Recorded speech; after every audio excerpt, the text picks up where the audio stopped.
Welcome to our session on evaluation capacity building through the Steans Family Foundation Evaluation Pipeline Internship Program. My name is Leanne Kallemeyn, and I'm joined today by Eleanor, Ngerchelei Titiml, Marissa Filippo, Celie Moore, and Marla Stamps. So today's agenda is I'll do a brief introduction of our panel, and then we are going to hear from Marissa, who's going to talk about the Steans Family Foundation and their role in this internship program. Then we'll hear from Celie from Planning Implementation Evaluation.org, a nonprofit who sponsored interns as part of the program. We will hear from Marla, a 2019 intern in the program. And then finally, we'll hear from Eleanor, who will provide an overview of findings from a study on the internship program and what lessons we can learn. And we look forward to having you stay for questions and answers with our panelists following this session. So brief introductions. Again, my name is Leanne Kallemeyn. I'm associate professor at Loyola University, Chicago, and I became interested in this project, one, as a faculty member interested in recruiting and educating and supporting the professional development of evaluators in the field, and particularly those representing diverse perspectives and experiences. And also serve as a board member of PIorg. My colleague, Eleanor, is a doctoral candidate at Loyola University, Chicago, and she also works at PI, although is not involved in the internship program. Next slide, please. And then we will also hear from Marissa, who is Executive Assistant and Program Manager of Steans Family Foundation. Celie Moore, who serves as an evaluation coach and internship supervisor at PIorg.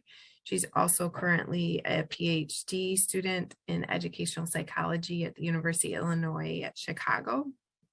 And Marissa Stamps, who is a 2019 intern and currently serves as a research associate at PIorg. And she has her bachelor's from University of Illinois at Chicago in gender and women's studies. And now I will turn it over to Marissa to give us a perspective from the Steans Family Foundation. Thank you, Leanne.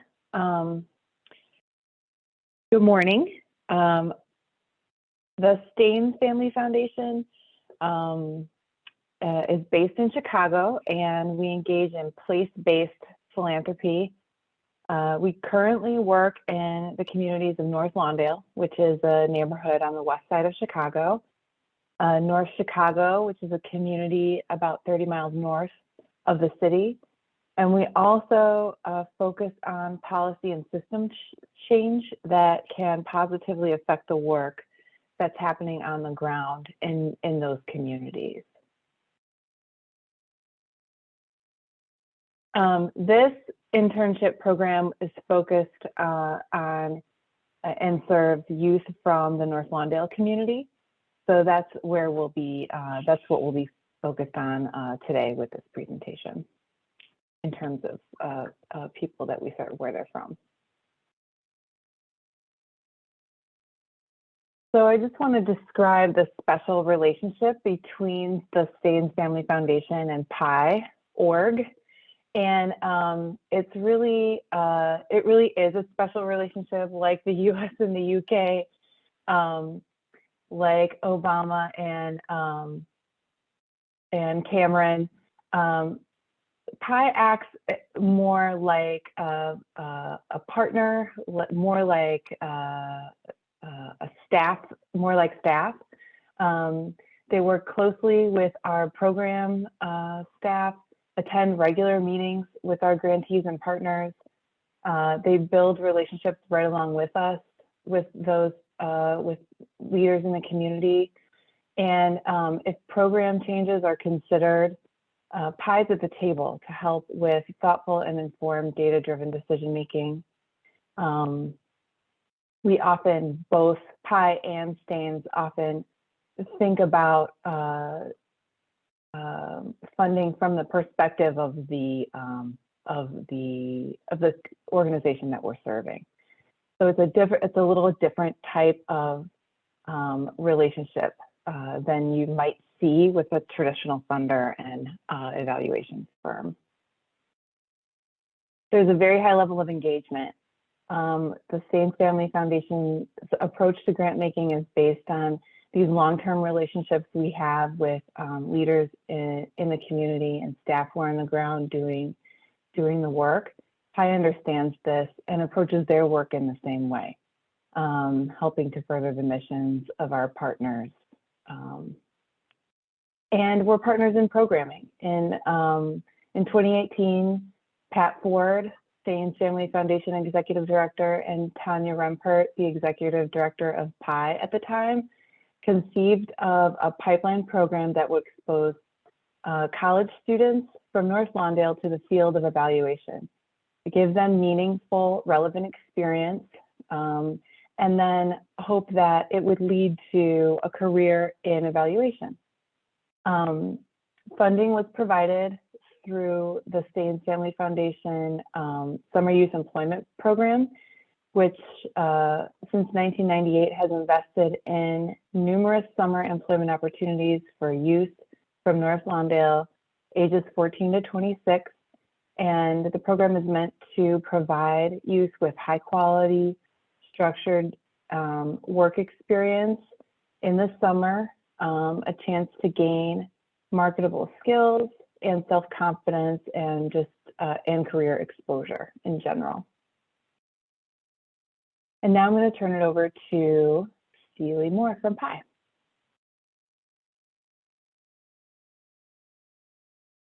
Thank you, Marissa. So I am going to talk a little bit about PIorg and about the internship. So PI partners with mission-driven organizations to build their capacity to evaluate, impact, promote learning, and facilitate equitable change. We do this by developing systems and trainings that allows organizations to identify, measure, and report outcomes. We build organizational capacity through coaching and strategic planning. And we primarily do this with community-based organizations, nonprofit organizations, foundations like the Steans Family Foundation, and collective impact initiatives.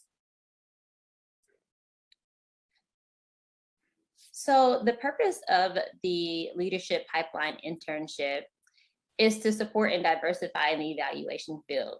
As we know, most folks who become evaluators end up discovering the profession in graduate school, which means that we are typically neglecting an entire group of people who may be interested and add value to the field. So Tania Rempert, which is the founder and former executive director at PIorg, and Pat Ford, who is currently the executive director at Steans Family Foundation, work together to create an internship pipeline where Black and Brown folks from the North Lawndale community can engage in and learn about evaluation and research while they are in undergrad. So just a little bit about the recruitment and selection process. We recruit with the support of the Steans Family Foundation. They're able to reach out to their grantees in North Lawndale to support in finding students who meet the criteria, which is that they are from the North Lawndale community and are currently enrolled in college or sometimes previously graduated from college. Recruitment has often been a challenge for us, especially in the beginning, which may have been due to it being a new program, also maybe due to our marketing strategies, or that most people don't know a lot about evaluation or the field of evaluation. Those who are interested end up applying to the internship by submitting a cover letter and a resume. Every year we have invited everyone who applies an opportunity to interview. So we don't typically do a lot of screening prior to the interview process. We just use those materials as a starting point for the interviews and a way for us to engage in questions to the interviewee. So far, we have had 4 college students from the North Lawndale community every year. So typically the internship only supports 4 students. The first 2 years, we didn't have as many people apply. And therefore, we really didn't have to think much about a selection process. But this year, this past summer, 2021, we had about 10 applicants. And it was the first time that I had to consider, what the selection process might look like. Because I think this internship and the support that I personally can provide, that PI can provide, and that Steans can provide is a very unique opportunity. It can really benefit those who need the exposure. I was really looking for students who I felt like would really benefit from those supports, and not necessarily, the students who are the quote unquote highest achievers or most polished. So after we selected our 4 students, our interns for this year, we just send them formal offer letters, and they begin their HR onboarding process, which sometimes can also be quite the learning curve for some of our participants.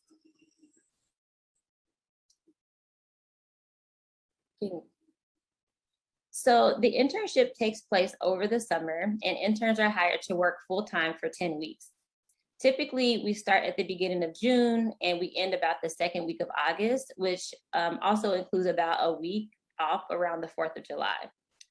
This is the schedule that I used for summer of 2021, although this schedule has changed quite a bit since the beginning in 2019, mostly due to COVID, and then also due to some intern feedback from the interns.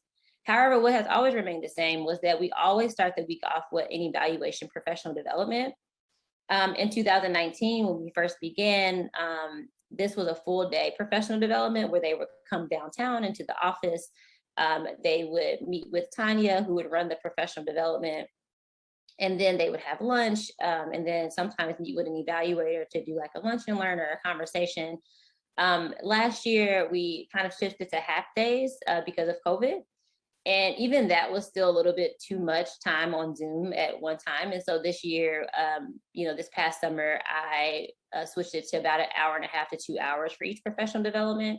And then we also had different people from PI come and present to participants instead of just being one person.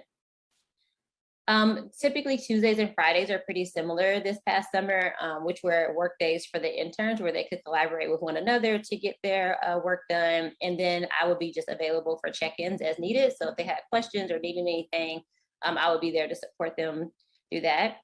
Wednesdays, we did something a little different, I think, than we did the previous years, where I would support them with professional life skills development. So we would work on resumes, cover letters, interview skills, and like email correspondence, things like that. And we would meet downtown at Steans Family Foundation where they would host us for the day. We would also have lunch together as a team, and sometimes also with the Steans Family Foundation.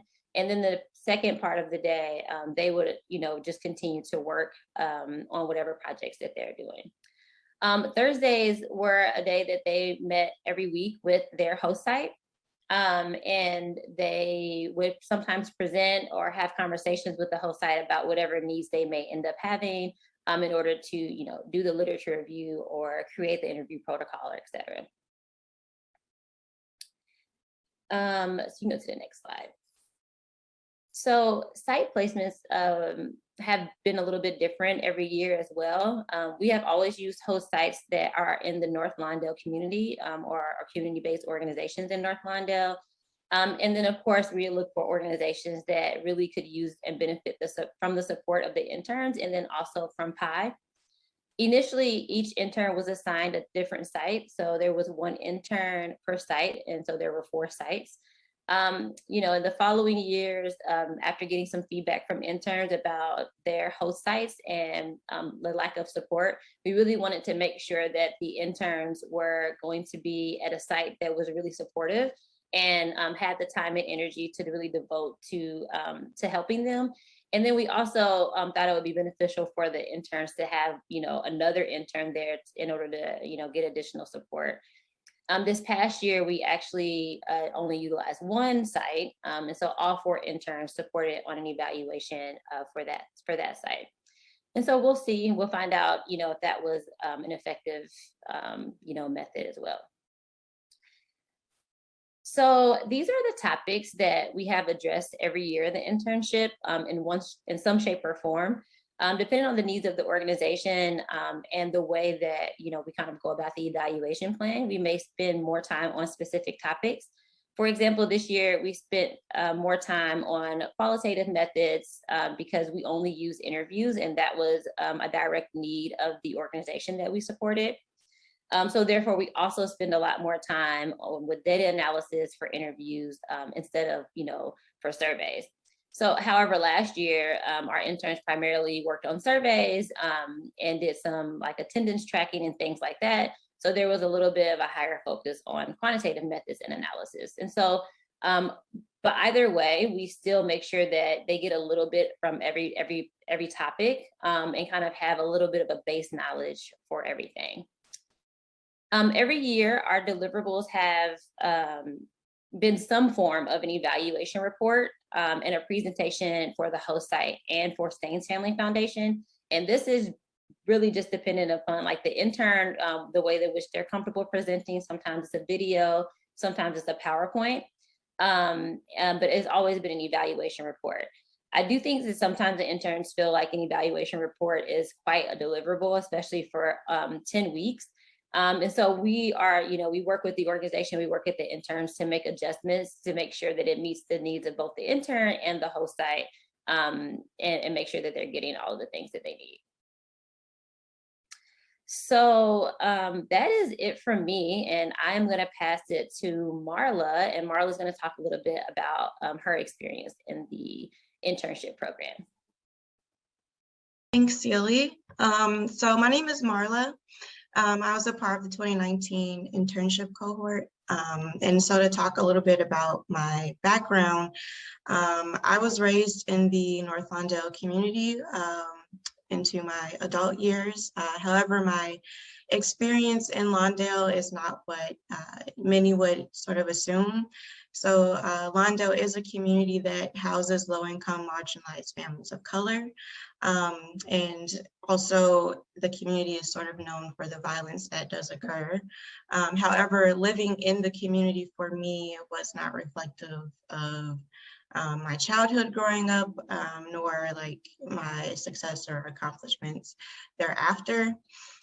So for high school, I attended North Lawndale College Prep, and I was able to form really great relationships with the staff there.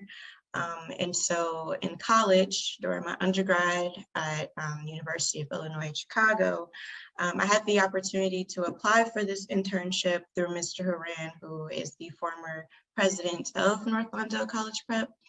And so from my understanding, it is an evaluation internship, but my undergrad was in gender and women's studies. So there wasn't much of a correlation there. So there's a bit of uncertainty about whether or not I would even be selected. However, I was chosen to be an intern, and that exposed me to this field of evaluation.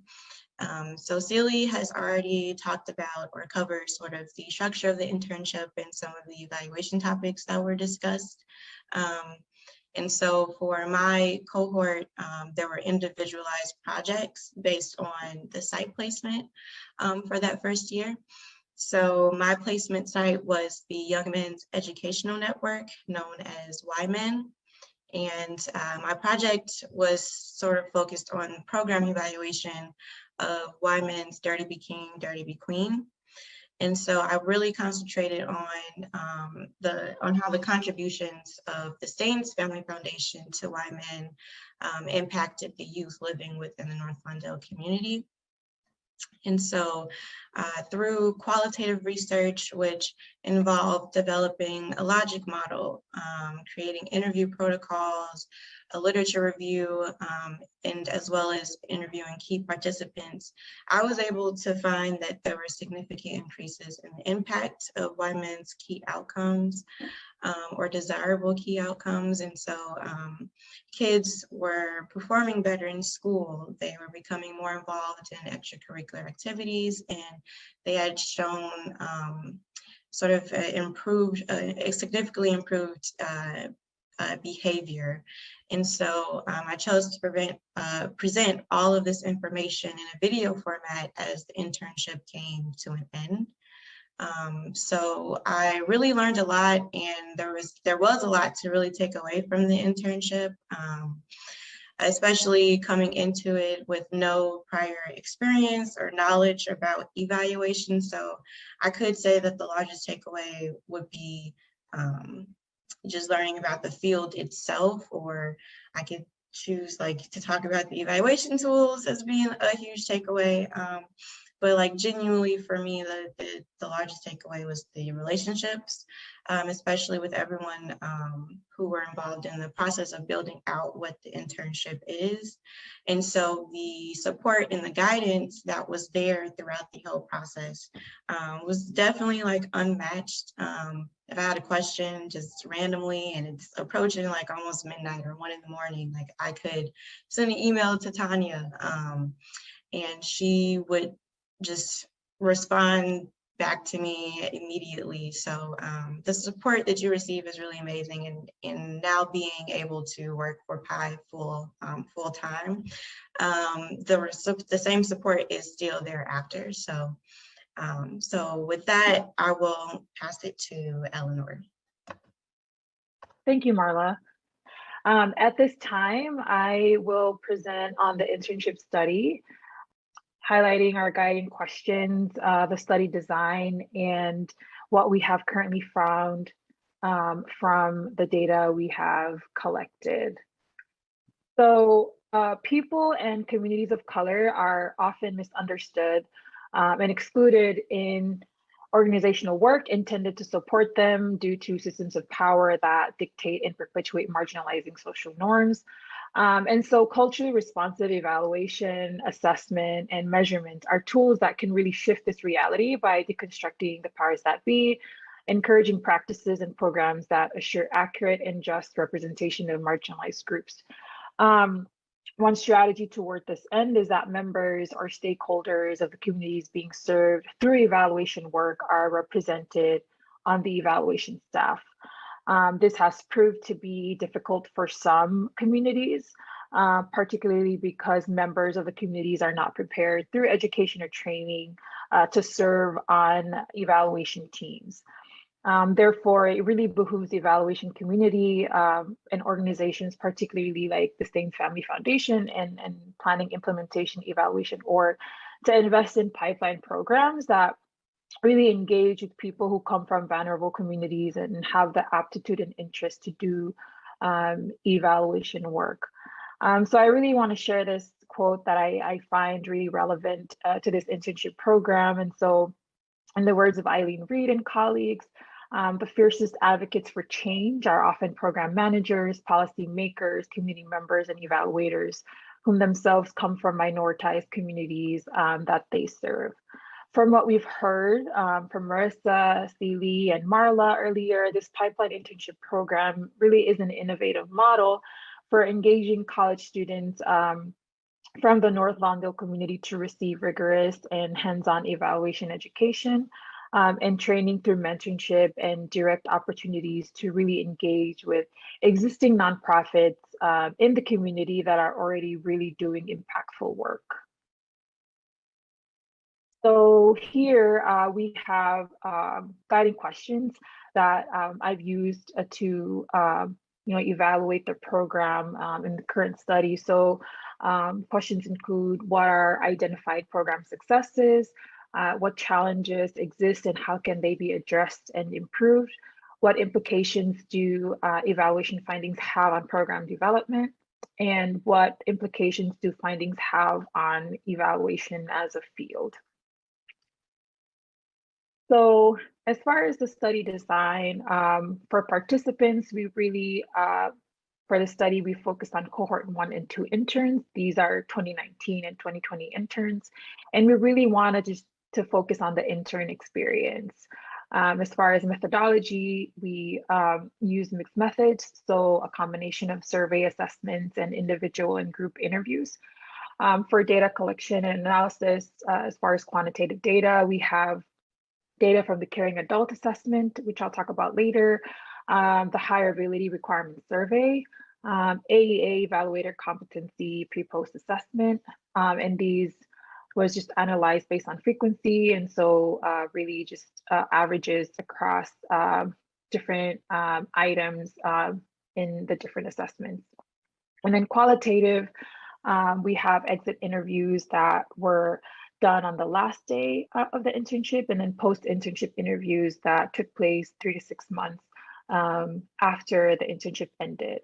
And results from these interviews were just thematically analyzed to gauge themes across interns' experiences.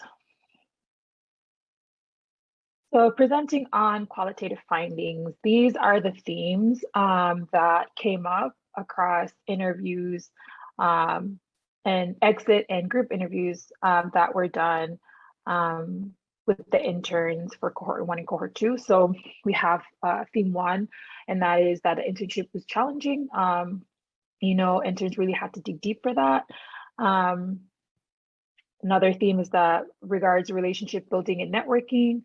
Another theme focuses on the internship being a robust, holistic learning experience. And another theme focuses on the internship structure, which really concerns planning and implementation of the internship itself.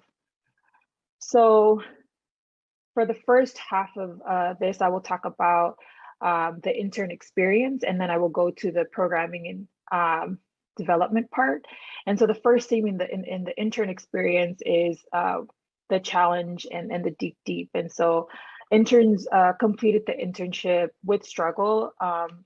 They can, even though every single one of them completed the entire internship for both cohorts, they report needing to dig deep in order to finish the internship. In their exit interviews, interns expressed that the internship was demanding professionally and personally, a test on their work ethic and personal endurance in this profession.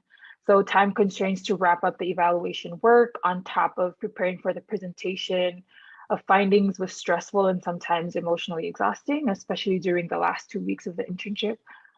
So from this, we can say that it'll be important for future evaluation mentors to know that tremendous amounts of personal and professional encouragement will likely be needed by the interns during and after working hours, whether through phone calls, emails, text messaging, or in-person meetings. The amount of personal mentorship was necessary for the whole 10 weeks was unexpected before the start of the project. However, it was a much needed component that had to be met in order to assure the success of the interns. So success in this sense, meaning that each intern completed an impressive evaluation presentation at the culminating event.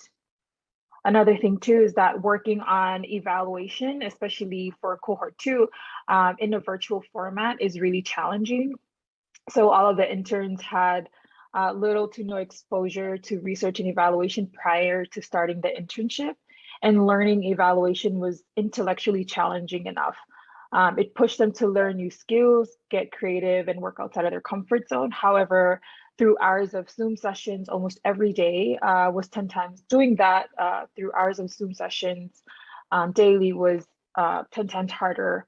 It became overwhelming and stressful at times. Interns also expressed that a face-to-face format would have probably suited them better, but given that a non-virtual structure was not possible in the past couple of summers, it was not something that could be changed. So the takeaway here is to perhaps have the internship be a face-to-face experience whenever possible. Other things to gather from the intern experience is that the internship provided an opportunity for interns to learn about research and evaluation in a hands-on interactive way. And so they had the opportunity to support their host sites by creating evaluation tools, looking into relevant scholarly work through the literature review process, crafting evaluation projects, and learning from evaluation mentors that were able to provide feedback on their own progress. And as a result of this, they now understand the importance of evaluation work in general, how it can benefit organizations, and particularly organizations in the North Lawndale community and the community members themselves. Another thing to highlight is that not only did interns learn skills in research and evaluation, they also learned and honed soft skills, which include adaptability in a virtual work environment, patience, professional confidence, communication within a team of diverse working styles, as well as professional correspondence, including emails. Other things to highlight for relationship building and networking is that support was really consistent. We heard this from Marla as well. It was consistent and exceptional. Interns expressed that support from the PIorg staff, the Steans Family Foundation staff, and their host site was consistent and helpful whenever they needed assistance. People at these organizations were very responsive. Particularly for cohort 2, given challenges surrounding the new normal due to the pandemic and civil unrest in that particular summer, interns also felt that their supervisors were caring and flexible, really going beyond just assuring work productivity, but assuring that they were also healthy and emotionally and mentally well.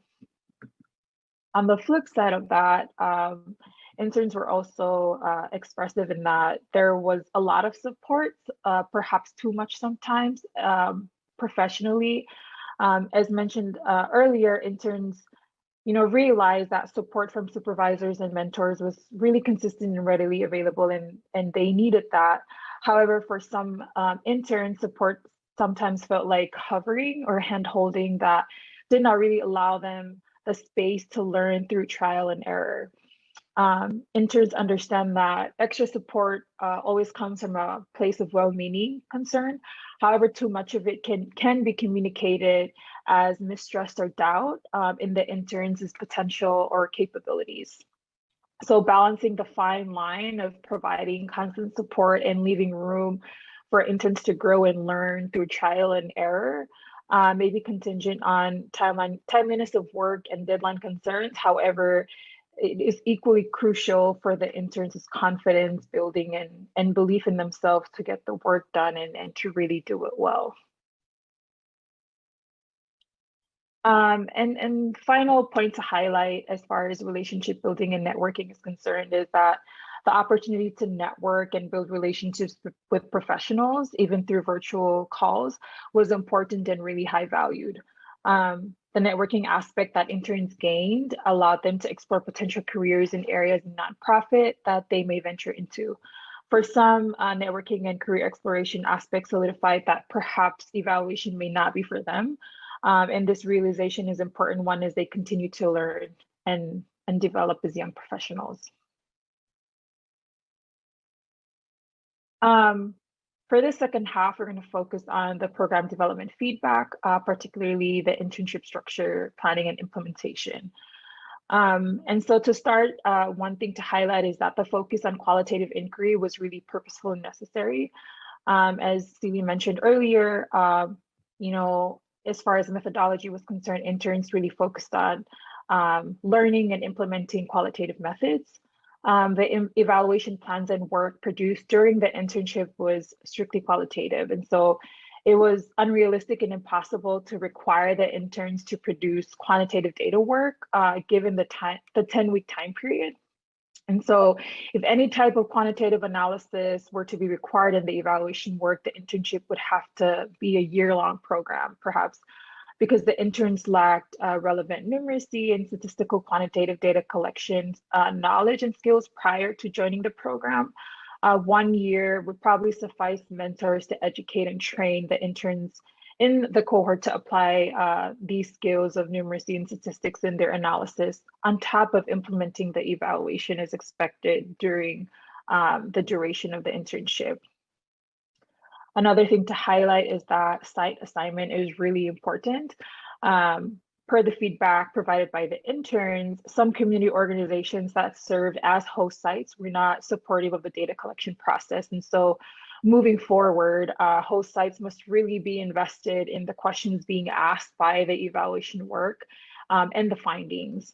When the host sites were not fully engaged or invested and supportive of the interns and their data collection, interns experienced additional and unnecessary stress that impeded the progress of meeting timelines, which was a necessity for the production of high quality work and timely presentation of the findings.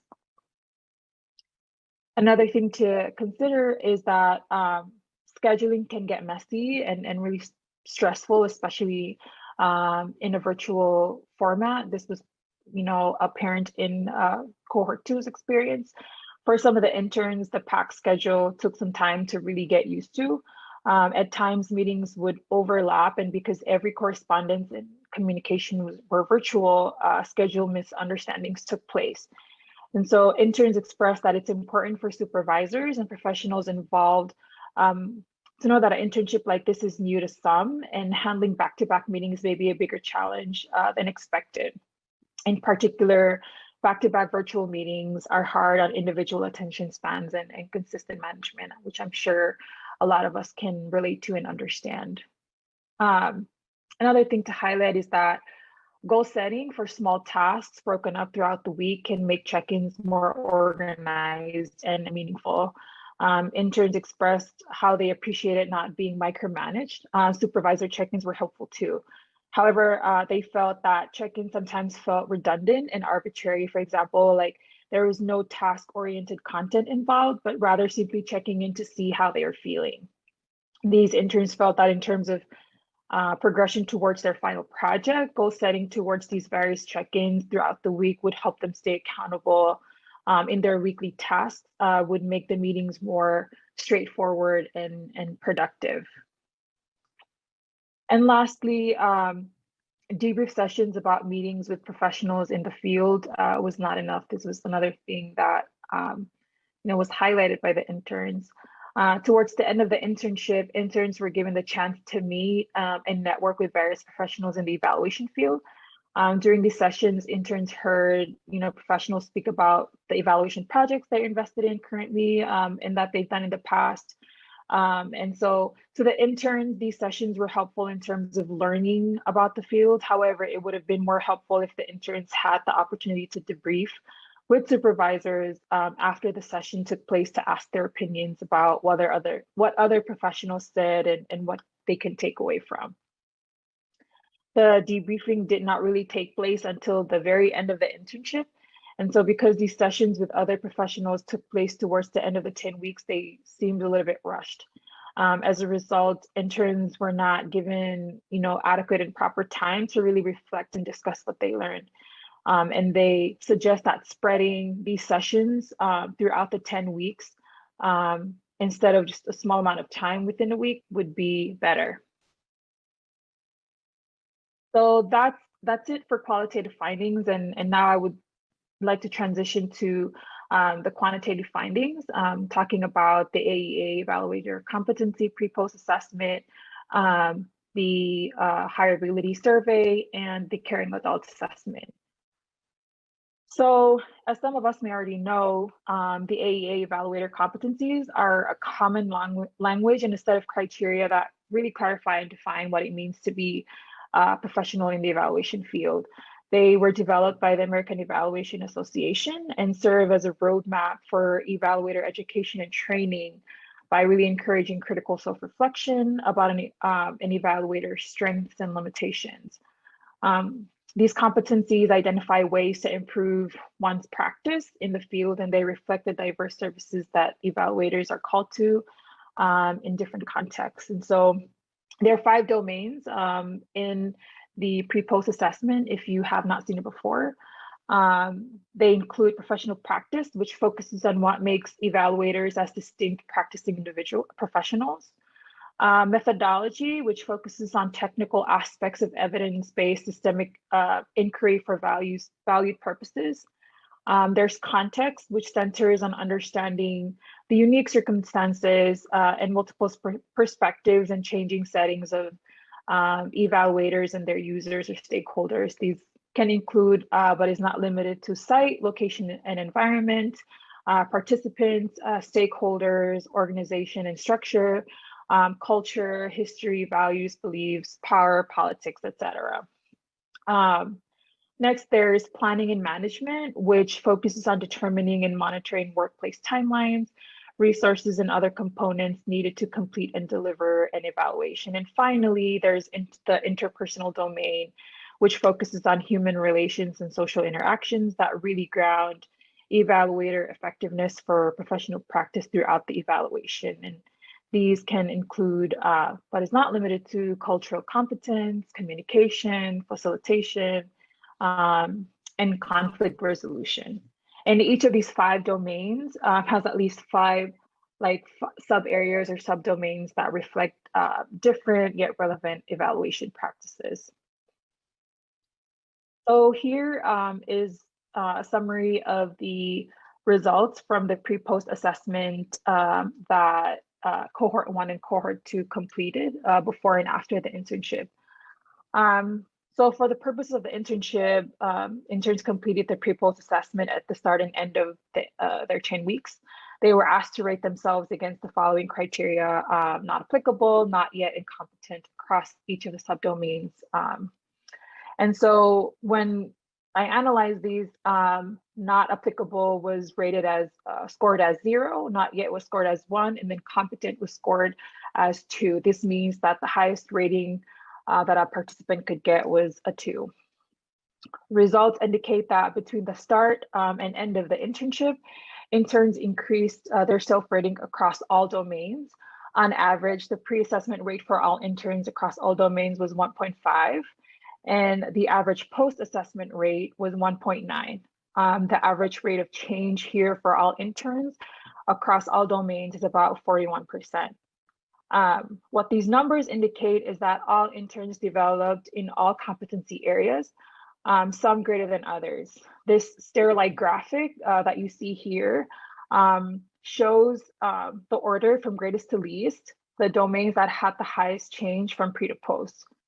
The biggest takeaway here is that the results of the pre-post assessment indicate self-identified development and growth.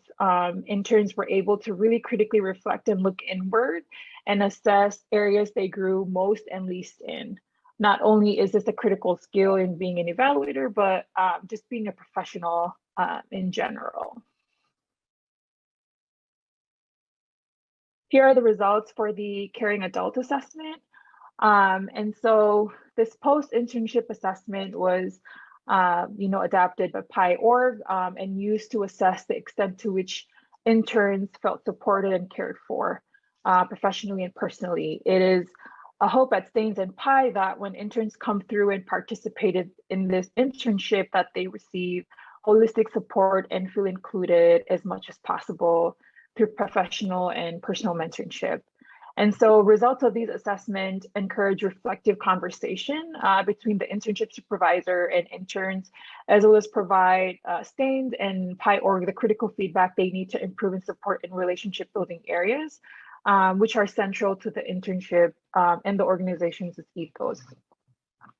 So for this assessment, interns were asked to rate items on a Likert scale of 1 to 5, where 1 was strongly disagree, 2 was disagree, 3 neutral, 4 agree, and 5 was strongly disagree. And as you can see here, assessment results were positive across all but 1 item, which received an average score of 3.8.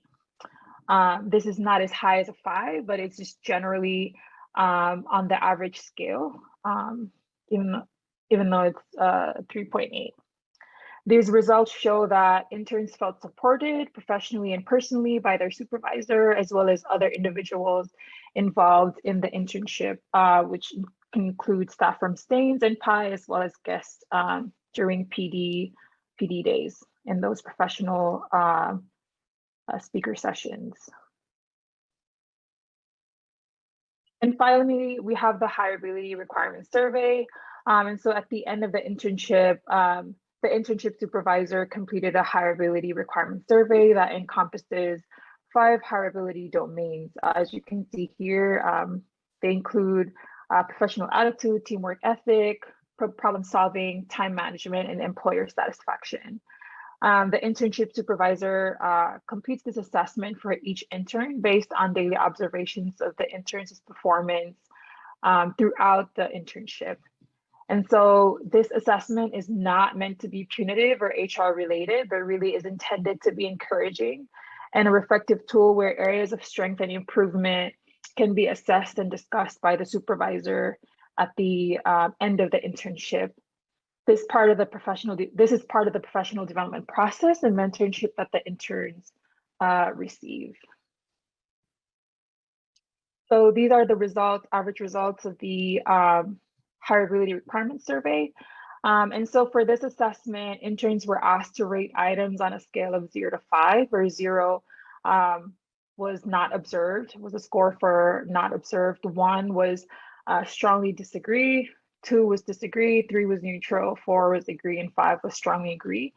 And results of this assessment was generally positive. Average scores for each domain are shown here in this Starlight graphic in order from greatest to least. And so what's really important to take away here is that interns perform generally well in all areas throughout the internship based on the expert observations of the internship supervisor. These interns are qualified, hireable individuals, not necessarily in evaluation, but other professions as well. They have the capacity to do evaluation work to a certain extent, perhaps greater than when they first started the internship. And at the end of the day, interns may not stay in the evaluation field, but may choose similar professions in the nonprofit or the social sector where they can execute these different hireability components.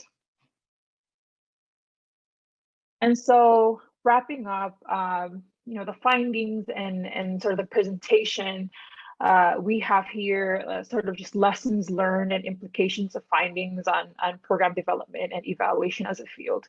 And so to start, I think based on the findings and what everyone has said earlier, we can see that the internship is reflective of the current workplace environment, and that is that it's always changing throughout the year.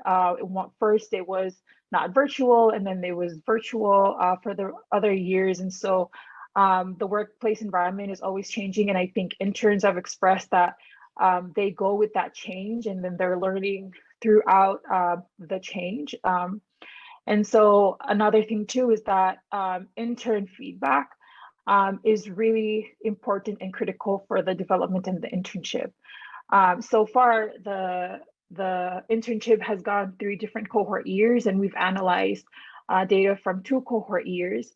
And the data that we've received and the feedback that we've received from the interns is critical for Steans and for PI to look at and to make changes and develop the internship for years to come. I think the goal is to maintain the internship and to keep the internship, but to also make it better than it was the year before.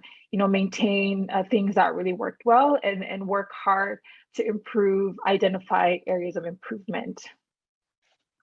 Another thing too is that that we gathered from the findings is that mentorship in the workplace is really critical, and part of offering support is giving space and grace and letting people learn in their own way. I think this is a shift from perhaps in the field or just professionalism in general, that we need to start letting go of like error-free work, especially in internship programs and in programs where development is paramount and encouraged. And so I think we heard from the interns that like sometimes support is really good and really consistent, but it can also be hindering, and it can be communicated as something that it is not. And so that's a very good lesson to consider and to learn when we go back and we try to improve ways in which we can continue to provide holistic support,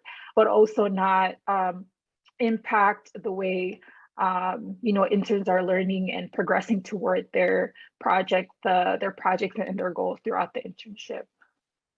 And lastly, just really considering that this evaluation pipeline internship might work equally well or better for professionals currently working in a nonprofit organization and are charged with evaluation roles and responsibilities per their job position, but do not necessarily have education and training in high quality outcomes-based evaluation. As Celie touched on earlier in the presentation, a lot of the interns, well, most of the interns came into this internship as undergrads or recent college graduates that do not have research and evaluation experience. And so this is where this sort of, lessons learned and this takeaway comes from. And so workers in evaluation positions could be supported by an evaluation mentor that could really assist and propel them forward in their jobs, as well as support each other in a cohort. Furthermore, perhaps the professional development could be provided by a university toward an official evaluation certification. And so these are just really things that we sit with and we offer to PI and the Steans to think about and consider when they're thinking of how to further develop the internship and to really make it better for the years to come and for future interns. Over here, we just have these are our emails. If you feel the need to contact us to learn more about, the Steans Family Foundation or what we do at Planning Implementation Evaluation Org or how we're progressing in the study, please feel free to contact us and we will get back to you and answer any questions or concerns that you may have. And now I will turn it over to Leanne, who will introduce our live session.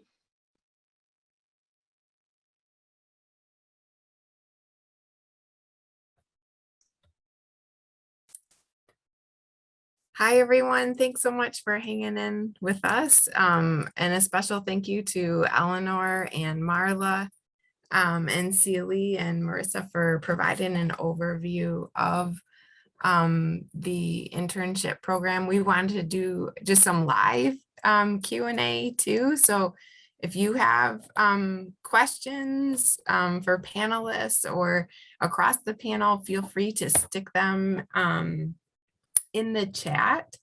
In the meantime, I'll just start out with a question of to our panelists of what you saw as the value of the internship program from your perspective.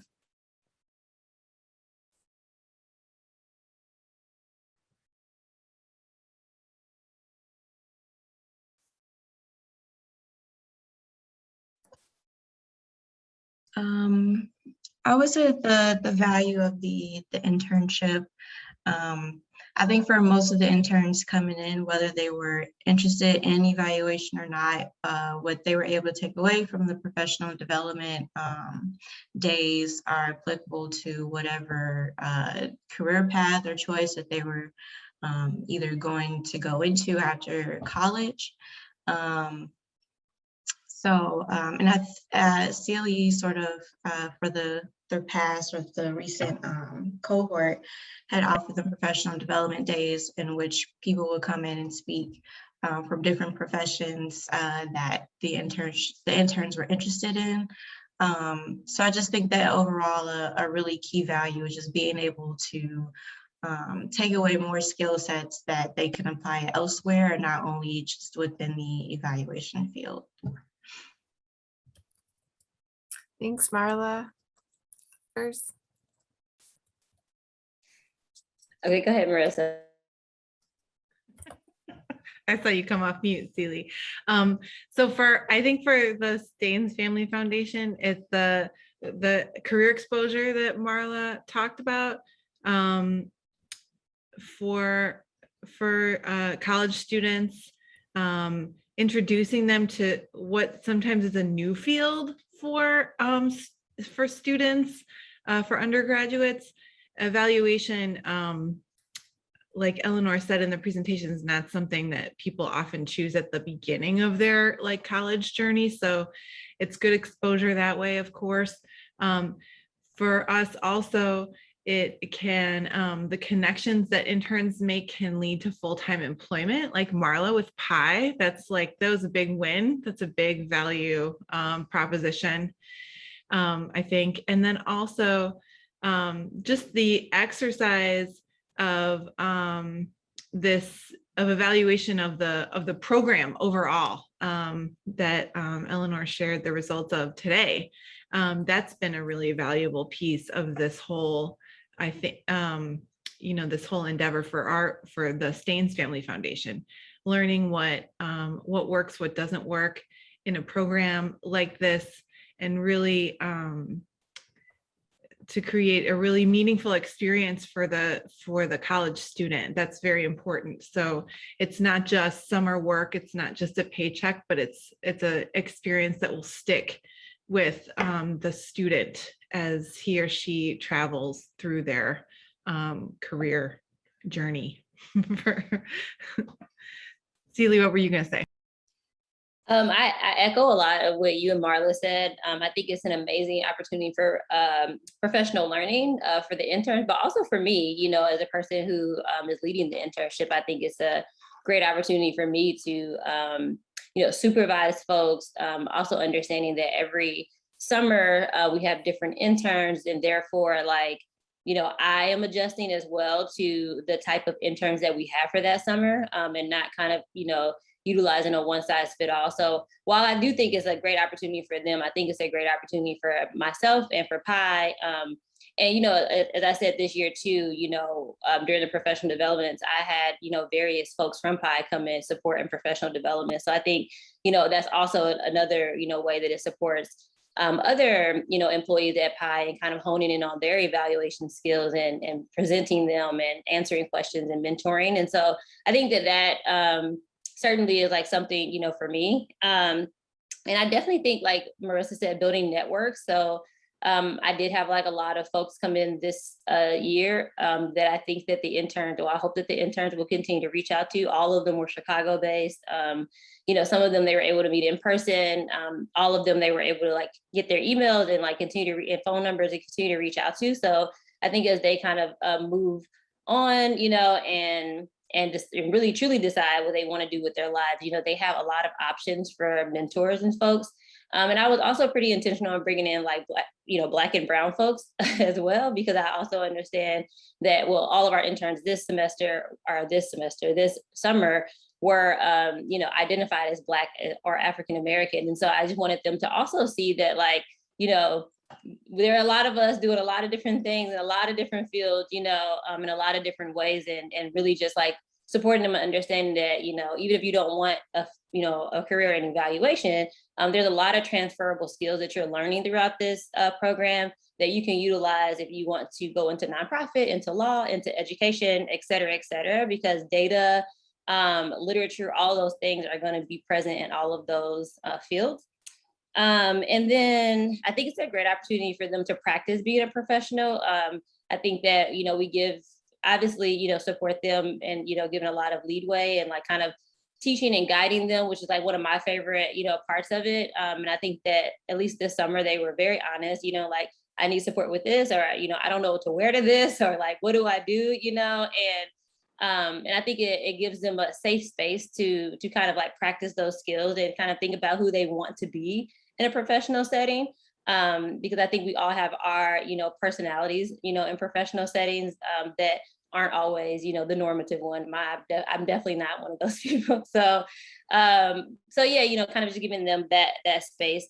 And I think lastly, it benefits a lot of organizations in North Lawndale. I mean, we, over the course of this internship so far, we have evaluated 7 different organizations. Is that right? Yes, 7 different organizations in North Lawndale. And most of those organizations probably wouldn't be able to get this type of evaluation had it not been for the internship.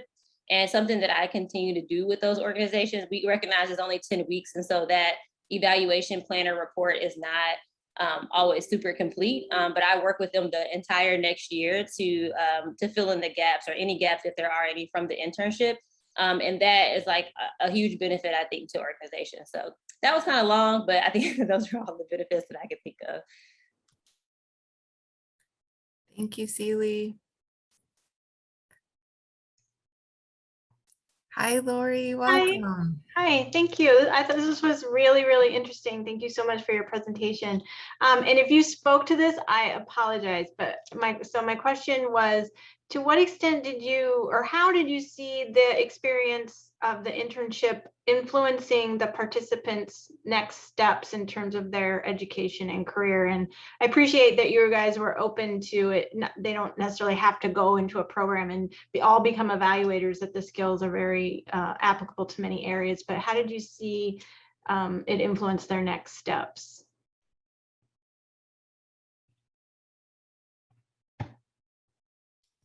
So that's a tough question. I feel like, there are a couple of different ways that I can think about this. I think one, influencing their next steps, I think that some of them have decided that evaluation for sure is not for them. And that is like totally fine. So they're like, okay, I dip my toe in this pool, and that's not the one that I'm interested in. And so I know that, for sure for some interns, they were like, I don't want to do this, but a lot of them do, and really took to a lot of the nonprofits that we supported. And so I think that, if anything, I kind of feel like less of the evaluation aspect of it and probably more of the engagement with the various community organizations really supports them in thinking about their next steps. For example, one of the interns, this year we evaluated Phoenix Pact, which is an amazing organization that operates out of North Lawndale College Prep. But, and this intern went through that program as well, but now they are like the college lead, for Phoenix Pact at their school, because they realized through doing interviews and their support with Phoenix Pact that like it is so incredibly important for the people who are already at those colleges to be support to the students who are coming in. And so, I think that there are like mindset shifts a little bit in, how they navigate the educational space and nonprofit space and a deeper understanding. But I'm not really sure. I guess I can't be sure, quite yet for some interns, exactly how that's going to end up playing out. But we do know, like Marissa said, some have gotten jobs, like Marla got a job with us, and, Marissa and I have definitely supported interns from last summer in getting employment for this year. So I feel like, kind of the educational nonprofit space is what they kind of tend to lean toward. But yeah, hopefully that answered your question. I don't know if Marissa has anything else to add. I agree. I think that's exactly right. I think anecdotally speaking, I think some of the interns probably, and I wonder if Celie would agree, considered graduate school maybe a little bit more seriously after the internship because of their experience, rather than just sort of, starting a job search right after they achieve their bachelor's. I think that might be true, but that's my own memory of the. No, I absolutely agree. That's absolutely true. There are at least I think 3 of the 4 interns this year all were like, I'm definitely going to graduate school and I want to get my master's, or I really want to become a lawyer. And I mean, they think about like what law is, but I had like, friends who are corporate lawyers, friends who are cannabis lawyers, friends who are, they criminal law and like all of these different aspects, or even like one was a lawyer for Uber. But it's like, there are all these different avenues that you can even go through with law. And they just were like, oh, I just thought that I had to do criminal law. And I'm like, no, so it's just even, I don't know. So I think that, but I do agree that graduate school is definitely something that they think about and consider a little bit more seriously. I will speak, just my experience. I know Tania was supposed to be here, but she had trouble with registration. But I just know that in previous years, particularly after the first cohort, that there were interns that were reaching out to her to get letters of recommendation for grad school applications, and even got jobs because they were part of this internship. And these are the ones that really considered perhaps doing evaluation work after the internship. I just want to echo that, like, having experience where you can actually make a critical, like, reflective decision that this is not for you is like really important. I think like we don't talk about that a lot. Like I definitely did not experience that like right off the bat in college. Like I always say that people say that evaluation is an accidental field. Like I was a business undergrad. I have my master's in educational policy and law, and like I didn't think about evaluation until my until it was time for me to write my sort of my thesis at my master's level. And so it was an accidental field for me, and I feel like a lot of evaluators that I've come across can say that too. And so that's what I value, and that's what I really want to echo, is that this is giving an opportunity for young people right off the bat to sort of really struggle and work with that tension that is not really experienced by a lot of undergrads that I know, and make a critical reflective decisions that like, hey, like this is not for me. And maybe one part of it is for me, like the interview part, right? Like I want to engage with more people in this community. Like I talked to interns that in the second cohort that were part of these organizations as sort of like youth mentors, and then left that organization because they had to go to college for a couple of years, and then came back and took this internship and did evaluation work for this organization that they used to be a part of as you know, elementary high school students, and was like, I want to go back and like be a youth mentor. And like and after that post, like 3-4 months after we check in with them and do their like 4 months after interview, they're like, I'm back here and like I have all these kids, I cannot talk to you, like I cannot hold this interview for 40 minutes because I have all these kids that I'm like, taking care of for like the rest of the day. And so that's just sort of like from an evaluation standpoint, and from a person that's like currently doing like a PhD in this work, that's what I value and really want to emphasize.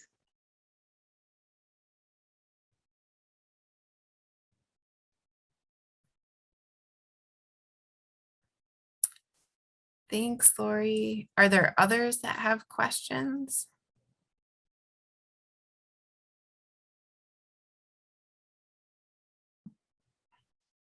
Hey, I don't know if this is a question or just me thinking through everything. I would say more or less, by far, I'm going to make my colleague that is doing like a growth internship program with a hospital that we, as our evaluation team, we're doing. So we're on the like piloting side of it, and I'm sure he would have loved to be here, but he has to do like an inspection for his housing. So I'm just gonna like let him know how much he missed out on this, and try to steal his job. But but what I want to say is, there was just thinking about some questions. I was trying to put myself in his shoes, because I love the pre and post assessment, because we talked about the retroactive pre and post assessments, being involved in it, because that was a misstep on our end, because we ran into exactly what was just mentioned here, like the consideration of the input of the understanding of evaluation kind of overwhelmed people on the back end. You know, they're like, wait, this is more than what I thought it was. And it was not necessarily them not having interest per se. And we're working with our focus is working on how structural racism affects communities of color. And so it's a historically marginalized community. And so not only is like the predominant narrative is nursing is healthcare, but evaluation is not a language, an everyday tool for advocacy and things of that nature. So I just wanted to say how much I appreciate this as a person. My experience is I'm actually a just recent graduate, but I'm a pastor, a social worker, and an evaluator. So I'm not the traditional person. And to hear these things and understanding like my passion is really sitting in what you all are doing, trying to expand the expertise beyond color, ethnicity, gender, creed. It's so awesome. I just can't say how much I appreciate what you're doing. My questions would be more or less is like, and I think I missed this part because I joined a little late, but the selection criteria on the front end, through what like lens and framework did you all use to like select the individuals? And I don't know if this is actually a question or if it's just saying, I would like to know, what did you all do, more or less? I feel like that's a silly question. Okay.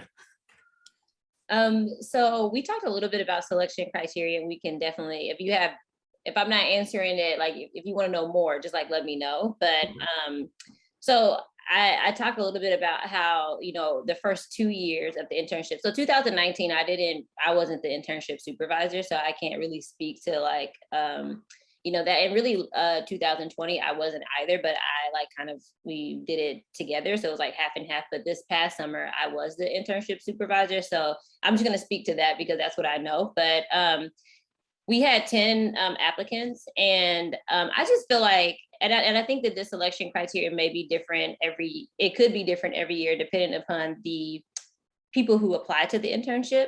But after interviewing, all 10 of the applicants, I just began to kind of just think about and consider, and who I thought would be most beneficial from this. And I think one of the challenges is, we often see that, I was a very high achieving student, you know what I mean? And I had plenty of opportunities, all the time. And not to say that people who aren't high achieving may not have opportunities, or everyone who is high achieving does, but I could tell through some of the interviews that the passion really wasn't, there to like really learn and engage. It was just like, I am a high achieving student. I need an internship. I know I'm going to get this internship because I'm a high achieving student. And, unfortunately, they did not get it, because I was like looking for folks who I felt like were really going to be like, I need this. And I really feel like this is a great opportunity for me. And, I want an opportunity to prove myself, because I felt like they, these students didn't typically get, these types of opportunities. And I think particularly because, I am a person of color, you know what I mean? I, also felt like that the type of mentorship that they would receive from me, or hopefully would receive from me, but we'll find out when Eleanor interviews them in a couple of months. But hopefully that they receive from me, I think is unique as well, right? To just typical internships. I don't know, that a lot of these types of higher level internships are being led by, someone who looks like me. And so, so I think that like, those were kind of like the things that I considered, and I really just wanted to have students who were really going to be engaged in the process, and not just trying to, tick something off of like, their list of things that they felt like they needed to do, to, I don't know, get a better job or whatever. And so I think that I was pretty successful in selecting those folks for this internship this past year. But again, like next year, that may look totally different, right? Depending on the type, the folks who ended up applying to the internship. So that is kind of what I did. And so I am not saying that to say that's going to be what it's going to be every year, but probably if it's me, I don't know. I just want to talk, like, I want to echo a little bit of that, saying that, like, I think there's this tradition in evaluation that it's like, it's researchy, it's like so high end, it's like inaccessible.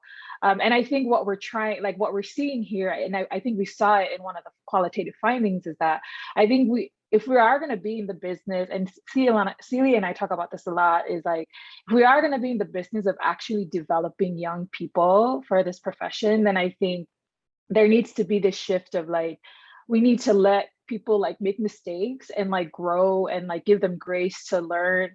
And that's not something that like is seen in like evaluation, and because internships and evaluation are typically like at the master's PhD level. And if you're shifting this profession and trying to invite younger people to come in, you gotta you gotta let them make those errors, and you may have to pick people that are like not really good at it but are really interested. And I think that's the difference between like picking interns that are like really professional and would be really easy to work with but don't have a lot of passion to work in these communities, over people who actually really have passion but are not, maybe need a lot of like sort of formation around like the professional. Like we had interns that didn't really know how to communicate via email, and it's like a pain to work with that, but they're really passionate about like these communities and are really connecting with the kids and the people in this neighborhood. So I think it's really important to highlight that, and important to highlight that like it's not popular in the evaluation space. And I think that is the problem because you're running into these like issues now, right? Like this is the reason why we need to talk more about like culture responsive evaluation and you know, connecting better to communities. And so I think we're being innovative here in the sense that like we're starting at the very at a younger level and polishing more like non-polished professionals but with really high passion to do this work. And I want to just like echo that too. I feel like it's echo, but anyway, you know, just that I was also looking for folks who mentioned in their interview that they were very interested in giving back to the North Lawndale community. That was one of the questions, you know, that I asked them, and kind of just like, you know, thinking about like 5 or 10 years from now, like, where do you want to work? You know, we really want, as much as possible. I mean, we're not forcing folks to be like, come back to North Lawndale and work, right? But we know what that can do for communities when, you know, you grow up in a community and the different type of commitment that you have to the community having grown up there. And so we really wanted to make sure that there were folks that were like very passionate about, you know, equity, you know, and, you know, they were very forward thinking, you know, in those areas, but yeah, lacked a lot of the, I guess, you know, professional skills, you know, that people typically get, which is why, you know, I felt like it was a great opportunity to also supplement those things to support them and having them in the future. I see Lori has a question, so I won't ask my second part question. So I'll save it if there's time. Oh, please go ahead. I've already had a couple. Lori, you fell into my trap. That's what I do. I guess. No, I guess that and I can be long-winded, so I wrote this one down. So like I was sharing, like I come from like a different field of study, and accidentally fell into the aspect of evaluation through my internship in social work, actually, and was able to build out my macro skills and still building it out. However, what happened in our pilot program, once the buck stopped from the clear lack of passion or desire to pursue evaluation, the handoff in social work is so much more important, right? Like to like refer people, especially with communities that don't necessarily have a trajectory of upward mobility. And so I was very passionate about that in our group to make sure that we, if we have like a multi-sector collaboration, because even in the work we're doing, you need that, have a multidisciplinary team that, like I think you said, you brought in people from different facets of evaluation. So I guess it may be, if this is not happening, if it is happening, just a consideration for you to have moving forward, or just talking more about if the specific individuals were only evaluation related or law, or was it actually the field of interest that the person probably had as well, that you could actually mesh with evaluation. So like, for example, I'm social work. I'm also involved with macro skills, but it was best to put a person that had a social work background with me versus just someone that only knew evaluation, because they didn't actually take the holistic approach. So I think you're asking if I brought people in that like had those different types of skills. Okay. Yeah. So yes, I asked the interns. So throughout this past summer, you know, I talked to Eleanor, obviously, and, you know, I know some of the feedback that the interns had. So, you know, one of the things that, you know, I did was make sure that we had personal check-ins. So they had personal goals every week that they were working toward, and then they had their evaluative goals that they were working toward every week. And often in their personal goals, we would have one-on-one meetings, and we would talk about, you know, what careers are they interested in? What are they struggling with writing their resume? You know, what other skills it is that they feel like they need, right? That maybe I can address in our Wednesday professional development. So they would tell me what fields they were interested in, and then I would find professionals. Mostly, I mean, luckily all of the ones they were interested in, I had friends who were already in those professions, and I just invited my friends in. So yeah, it was not people who were in evaluation for that aspect of it. We did have evaluators come and speak to them, And that was like great too. But I mean, also they have a host of evaluators already through PI. Like that's all that's what we do. And so I wanted them to have the opportunity to expand their network into fields that they were actually interested in. And, you know, so it's like, maybe next year, if you reach out to, you know, my best friend, Duran, maybe you can get an internship at the law firm. You know what I mean? If that's something that you are still deciding that you want to pursue. And so yes, it was based on what they were interested in. And luckily I was able to get a couple people in for each of their interests, and a couple of them had the same interests. And so yeah, so that is how like that works.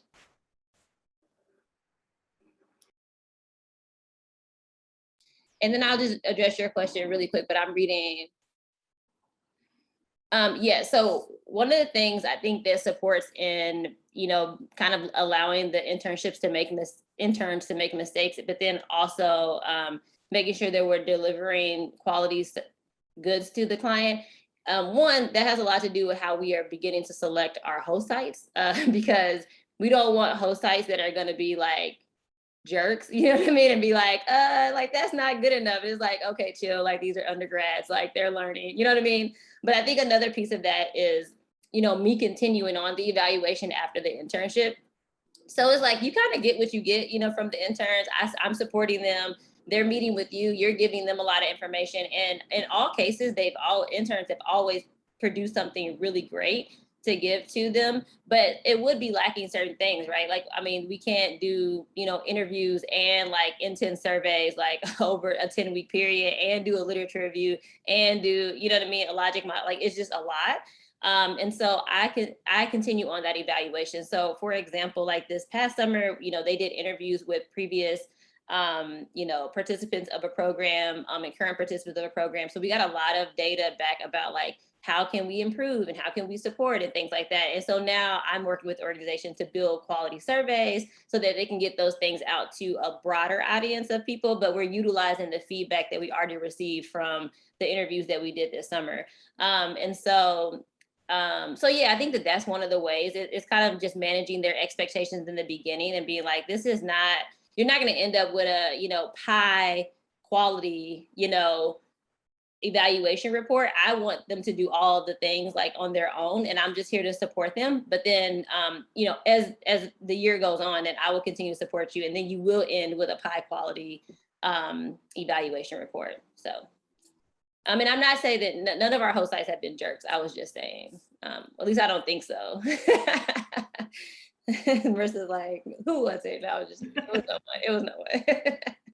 And I saw related to that, Marissa had put in the chat that host sites have been very impressed with the internship quality and the products. And I know we're getting close to our time and just have a few minutes left. So we've been a strong but mighty crowd and have had a great engaging discussion. So thank you for that. But want to give a chance if there's anyone who hasn't had a chance to ask a question or give a perspective on something, that they're welcome to jump in.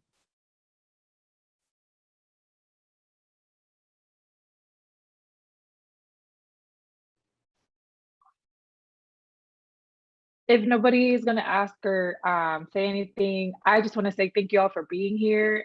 This was an entirely group effort, trying to get everybody to put in their pieces to make this presentation work. And we really appreciate you being a part and holding the space with us, and your questions and your comments we're really going to take them and use them as we think more, as we develop this internship and as we progress in the evaluation. So really, thank you, everybody.